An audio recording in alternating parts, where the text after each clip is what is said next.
Don't you someday want to see a woman president of the United States of America? Well, I guess a lot of women, by the way, News Roundup Information Overload Hour, a lot of women in New Hampshire are going straight to hell, and the only reason young women are flocking to Bernie Sanders is, well, that's where the boys are, according to Gloria Steinem. Doesn't get any worse than that. Roger Stone is back with us. He wrote the best-selling book, The Clintons' War on Women, and has now started a PAC to make sure that Hillary and Bill Clinton are held accountable for their actions against women. And Roger joins us now. How are you? Sean, great to be with you. You know what's fascinating? The only person that has been able to neutralize this gender attack, and even this week the Clintons were playing the gender card. Now they're playing the race card against poor Bernie Sanders. I mean, it's not the same. Look, they play the same strategy against Republicans in general elections. It shouldn't surprise anybody. They do it in primaries. But the bottom line is the only one to neutralize them was Trump by saying, OK, you're an enabler and your husband has abused women. And that kind of shut the Clintons up. Short of that, it's amazing to me, Roger, how many people don't know the name Kathleen Willey or Paula Jones or Jennifer Flowers. They probably know Monica Lewinsky, but they may not know the name Juanita Broderick. Yeah, a campaign is an education process, and frankly, Bernie should take a page from Donald Trump.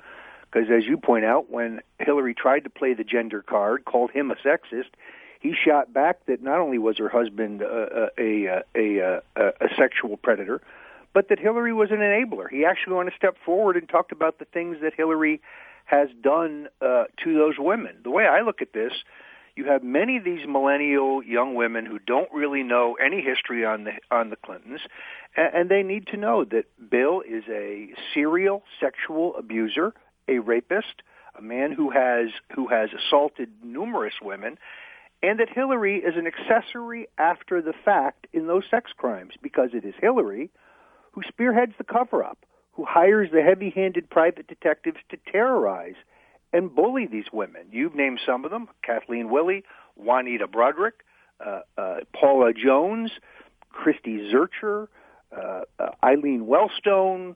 This list goes on and on and on. And therefore, I think these women have a vitally important role to play in this campaign by telling their own story in their own words about how they were abused by Hillary Clinton after they were physically abused by Hillary's husband, Bill.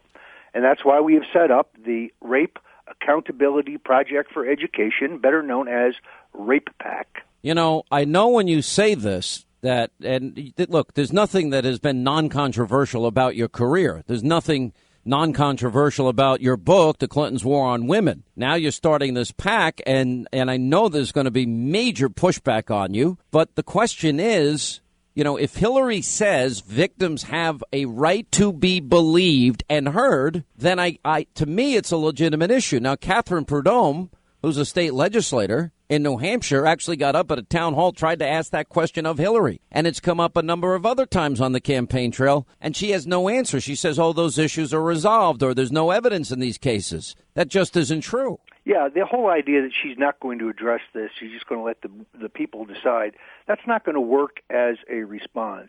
Like you, I have met and interviewed for my book many of these women who were assaulted by Bill and then terrorized and bullied by Hillary. They are articulate. They are compelling. They are persuasive. I don't think men can do this. I think only women can defeat Hillary, and the way to do that is for them to tell their own story. Our goal, ultimately, is to produce a series of 60 and 30-second television spots and to air them this fall so people can make their own judgment. Listen to Kathleen Willey, a very brave and courageous woman. The Clintons have tried to destroy Kathleen Willey economically, personally. She was terrorized. Her children were threatened. Her home was broken into.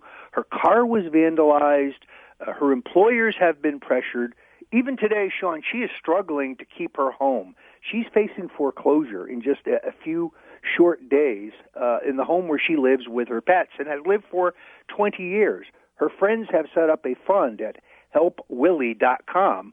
Every dollar we raise goes to pay off this woman's mortgage so that she can devote 100% of her time to exposing Hillary Clinton. So, you know, the one thing that I've been struck by is the amount of passion I mean, Juanita Broderick now is in her 70s, and she came on the air here with Kathleen the other day to tell her story. And I got to be honest, it gives me chills when I hear it. Now, I'm one of the few people in the media that has interviewed all of these women.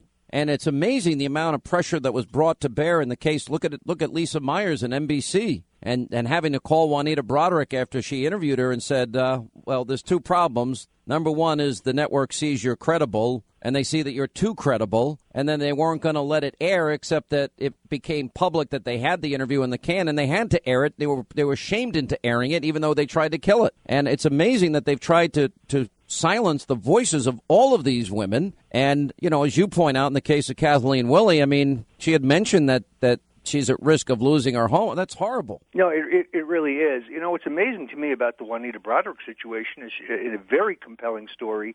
She talks about the interview with NBC, and she outlined the horrific incidents in which Bill raped her twice and bit her upper lip. But then when she began to relate about how Hillary had threatened her in public, in front of witnesses, to be quiet, a producer from NBC jumps up and yells, "Cut, we can't go there."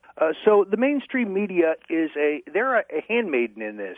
They are complicit in the cover-up. And the Clintons' spin machine would like this to be about marital infidelity or adultery or girlfriends or mistresses. This isn't about. This isn't about Jennifer Flowers. Of their marriage. No, this is about rape, sexual assault, and cover-up, and Hillary's role in all of that. And you know something, in the case of Paula Jones, and I saw Paula recently when she was in New York City with her husband and her son, and we talked a little bit about it. I mean, people forget that Bill Clinton paid her $850,000, that Bill Clinton lost his law license over this whole thing, that Bill Clinton was impeached over the matter involving Paula Jones, not Monica Lewinsky. It was about obstructing a legal civil suit brought against him that resulted in all of these consequences. And people forget that. It was not about having sex, a consensual affair in either the case of Jennifer Flowers or Monica Lewinsky, correct? Yeah, and even in the case of the Monica Lewinsky affair, where it was a consensual relationship, although an odd one, Hillary Clinton still was the point person in the campaign to discredit her, calling her a nut, calling her a slut, calling her a Looney Tune. Sending her goons like David Brock and James Carville out to discredit her and attack her, as if it was Monica Lewinsky's fault that she'd been seduced in the Oval Office by Bill Clinton. So I think it is vital that we end this canard that Hillary is an advocate for women and girls. She has been just the opposite. And I think women voters are going to find this incredibly compelling. Well, it's fascinating, and I expect though. this to be a major issue in the fall. She's losing to Bernie Sanders among young women, and I know that she's scratching her head and trying to figure out why that's happening. Let me ask you a different question, though. Are you convinced she even gets the nomination? I'm not certain. I do think if things remain as they are now, she will most likely get the nomination, meaning I think that the machinery of the Democratic Party supports the Clintons, partially because they are so vindictive, partially because they are so vicious that there's a fear among organizational Democrats of being opposed. Now, but I don't know whether the email scandal erupts in either a recommendation that she be prosecuted by the FBI director or a decision by the Justice Department to prosecute her. Either one of those things would change the landscape entirely, in which case I still suspect Joe Biden would jump into this race. I don't believe the Democratic Party is going to allow Bernie Sanders to be the standard bearer. Let me ask you about Republicans, and I've heard this argument, and I'm sure you've heard this argument, that would say to you, oh, Roger, you're getting way off base. This is only going to create a sympathy backlash for the Clintons. We've got to focus on solutions and answers, and this shouldn't be part of the campaign. What's your answer to that? Because probably those same people were arguing that I was wrong, bringing up Flager and Wright and Ayers and Dorn with Obama in 2007 and 8. But what is your answer to them? Yeah, no, look, Jeb Bush, Chris Christie, John Kasich have all gone on the record saying that Bill's sexual past is irrelevant and should not be discussed.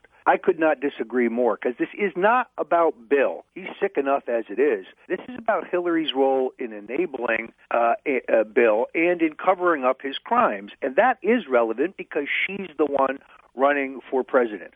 Her whole candidacy is built on the premise that she can win a disproportionate percentage of the vote of women.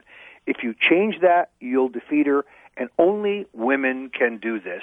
And only women can do it by exposing the horrific story of both Clintons' abuse of women. Yeah. What do you think on the Republican side? You were working for a time with Donald Trump. He had a huge win in New Hampshire this week. We haven't had recent poll numbers out of South Carolina, but the Real Clear Politics average, the last poll was January 23rd. I got to assume after New Hampshire he gets a bump. Do you think he gets the nomination? He certainly still can get the nomination. I don't think that this cake is baked yet, however. It's interesting, just talking to somebody in South Carolina that I respect who's kind of plugged in, the negative robocalls, the kind of viciousness we saw in the Bush-McCain race several years ago is beginning to surface. There are already robocalls claiming that Donald Trump is pro-abortion, which he is not. I expect you're going to see more of that. Donald, on the other hand, continues to benefit from the split field. The fact that the establishment can't seem to settle on a candidate to challenge him is beneficial. So I think he will win South Carolina. I also think he will do well in the southern primaries, but this is not a done deal. And I'm very concerned about these convention rules. I'm very concerned about the possibility of a brokered convention and a steal, meaning Trump could still sweep the primaries, meaning being first, but lacking a majority in a number of states, get to the convention with the largest block of delegates, but not 50%, not enough to be nominated, and then be subject to the maneuvering of the Republican establishment bosses who would much rather have a John Kasich or a Jeb Bush. Well, that's a pretty scary scenario. I guess the answer to that is just win, and win outright so they can't play any games. For any cat, look, I think there's going to be an I think the closest person to him in South Carolina is going to be Ted Cruz. It is 66% of the electorate is evangelical, and Cruz has shown he does well with evangelical voters in Iowa. I think it's a good state for him. I don't disagree. I was a little surprised to read in the Wall Street Journal today that the Trump campaign took down their ad criticizing Ted Cruz. One of the most effective pieces of media I've seen yet in this campaign, reviewing the tactics that were used to cheat Ben Carson in Iowa, and talking about the fact that for a guy who says he's going to clean up Wall Street, Ted Cruz had two multi-million-dollar sweetheart loans from Wall Street that he failed to disclose as required by law. These are legitimate issues. And South Carolina politics ain't beanbag. No. This is a contact sport. This is a blood sport at its highest level in South Carolina because everything's on the line here. All right, Roger Stone, thank you. Appreciate it. By the way, if people want to get in contact with you, how do they do it? You can go to stonezone.com. You can go to rogerstone.com, and either one will work. All right, thank you, Roger.